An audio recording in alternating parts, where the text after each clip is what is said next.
Apa hanya agama Islam yang paling benar di antara agama lainnya? Boleh dijelaskan dan minta perbandingannya Ustaz. Kebetulan ini pertanyaan anak saya yang di kelas 3 SD dan kebetulan juga sedang berada di sini. Tentu saja, agama Islam itu bukan agama baru. Agama Islam bukan agama baru. Agama Islam satu-satunya agama yang Allah turunkan dari langit namanya Islam. Dari zaman Nabi Adam sampai Nabi Muhammad SAW sama namanya agama Islam. Agama Islam ini yang dibawa oleh para nabi-nabi isinya adalah beriman kepada Allah dan beriman kepada semua yang Allah suruh imani termasuk nabi-nabi dan rasul.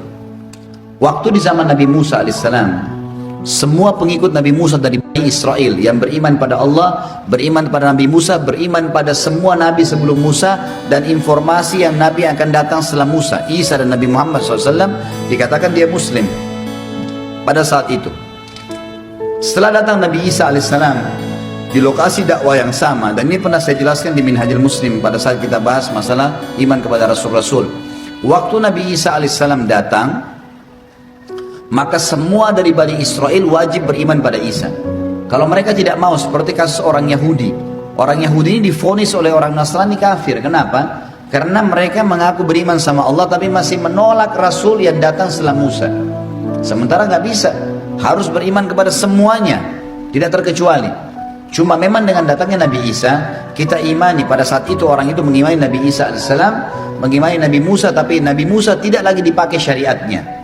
Karena Taurat sudah dihapus oleh Injil.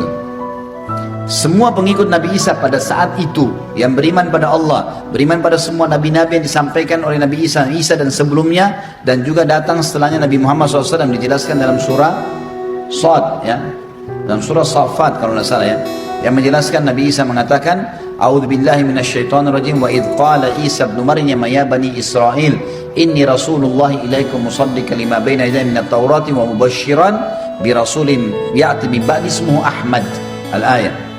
Dan ingatlah ketika Isa berkata kepada Bani Israel, ya, aku diutus untuk kalian semua membenarkan apa ada yang dalam Taurat, gitu kan, tapi sudah dihapus dengan kitab yang saya bawa, Injil, dan menyampaikan berita gembira akan datang Nabi setelahku bernama Ahmad, Nabi Muhammad SAW. Nah, orang yang meyakini konsep ini, beriman pada Allah, beriman pada Nabi Isa, beriman pada semua nabi-nabi sebelumnya dan Nabi Muhammad yang akan datang, namanya Muslim.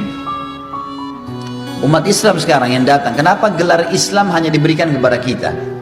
Kenapa yang mengaku pengikut Nabi Musa dikatakan Yahudi? Kenapa pengikut Nabi Isa dikatakan Nasrani, tidak dikatakan Islam lagi? Karena setelah datangnya Nabi Muhammad SAW, bentuk keimanan yang bisa dapat status Islam mengimani Allah dan mengimani semua nabi-nabi dan rasul, tidak boleh dibedain, termasuk Nabi Muhammad SAW dikatakan Muslim. Itulah gelar Islam kita dapatkan, dan Islam ini tidak ada bedanya antara orang bule, orang Afrika, orang Arab, orang Melayu, selama dia iman kepada Allah, iman kepada semua nabi-nabi dan rasul. Kalau ada di antara kita yang mengatakan Isa bukan nabi, kafir, Musa bukan nabi, kafir. Kita harus yakini mereka sebagai nabi, kita harus yakin pernah turun kitab namanya Taurat dan Injil, tapi hukum-hukum tidak lagi diterapkan karena sudah ada Rasul yang datang terakhir. Ini sebabnya kenapa kita diberikan predikat Muslim, dan mereka sudah tidak lagi karena ada nabi yang ditolak oleh mereka. Ini bisa dibaca, tentunya ibu nanti bisa bacain anaknya, sama-sama buka Quran di rumah. Al-Imran ayat 19, Al-Imran ayat 85. Ini semua menjelaskan tentang kebenaran Islam, dan juga ada Al-Maidah ayat 3 menjelaskan kesempurnaan agama Islam di tengah-tengah ayatnya.